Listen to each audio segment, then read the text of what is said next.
Hi all, welcome to our channel Sridevi Raja Sriram. இன்றைக்கி சத்தான சுவையான ஒரு காலை உணவு எப்படி பண்ணலான்னு பார்க்கலாம். நம்ம சேனலை புதுசாக பார்க்குறவங்க நம்ம சேனலை சப்ஸ்கிரைப் பண்ணிக்கோங்க. இப்போ பொட்டுக்கடலை 200 கிராம் எடுத்துக்கோங்க. நம்ம சட்னிக்கெலாம் போடுவோம்ல, அந்த பொட்டுக்கடலை தான். இது 3 பேர்த்துக்கு தாராளமாக போதும். இப்போ மிக்ஸி ஜார் எடுத்துக்கோங்க. அதில் 200 கிராம் பொட்டுக்கடலையை சேர்த்துக்கோங்க. இது கூடவே 1/4 டேபிள் ஸ்பூன் மஞ்சள் தூள், 1 டேபிள் ஸ்பூன் ஜீரகம், உப்பு தேவையான அளவு சேர்த்து நல்லா பொடியாக திரித்து எடுத்துக்கோங்க. பாருங்கள், இந்த மாதிரி பொடியாக திரித்து எடுத்துக்கோங்க. இப்போ உப்பு தேவையான அளவு நம்ம சேர்த்துட்டோம். பின்னாடி சேர்க்குறப்ப பார்த்து சேருங்க. இப்போ இதை ஒரு பவுலில் மாற்றிக்கோங்க.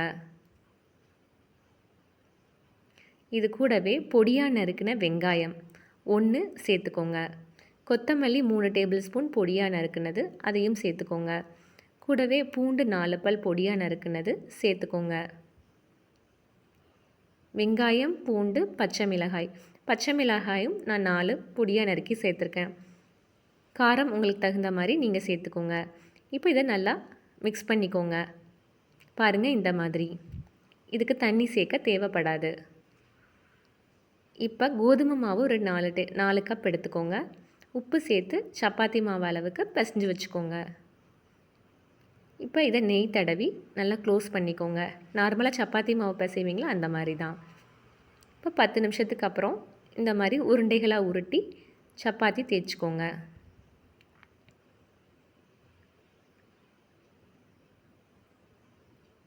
பாருங்கள், இந்த மாதிரி தேய்ச்சாச்சு. இது கூட நம்ம திரித்து வச்சுருந்த மாவு ஒரு 2லேருந்து 2.5 டேபிள் ஸ்பூன் ஒரு சப்பாத்திக்கு சேர்த்துக்கோங்க. சேர்த்ததை இந்த மாதிரி கார்னரில் எடுத்து க்ளோஸ் பண்ணிக்கோங்க. நம்ம உருளைக்கிழங்கு சப்பாத்திலாம் ஸ்டஃப் பண்ணுவோம்ல, அந்த மாதிரி தான். எங்கேயாவது விட்டுருந்ததுன்னா சீல் பண்ணிக்கோங்க. இப்படி இப்போ சீல் பண்ணியாச்சு. இதை மாவு தூவி 2 பக்கமும் தேய்ச்சி எடுத்துருங்க. பாருங்கள், இந்த மாதிரி. தேய்க்கிறப்ப ரொம்ப ப்ரெஸ் பண்ணாமல் லைட்டாக தேய்ச்சி எடுத்துக்கோங்க. ரொம்ப தேய்ச்சிங்கன்னா வெளியே வரும். அதனால் லைட்டாக தேய்ச்சி எடுத்துகிட்டு தோசைக்கல்லில் போட்டு எடுத்துடலாம். இப்போ நம்மளோட சப்பாத்தி ரெடி ஆயிடுச்சு. இதை 2 பக்கமும் இந்த மாதிரி திருப்பி போட்டுக்கோங்க. நெய் எண்ணெய் நான் ஊற்றலை. முதல்ல ட்ரையாக இந்த மாதிரி 2 பக்கம் திருப்பி எடுத்துகிட்டு அப்புறம் நெய் தடவுங்க. இப்போ பாருங்கள், லைட்டாக நெய் ஊற்றி 2 பக்கமும் தேய்ச்சாச்சு. உங்களுக்கு எந்த எண்ணெய் பிடிக்குமோ அதையும் சேர்த்துக்கலாம்.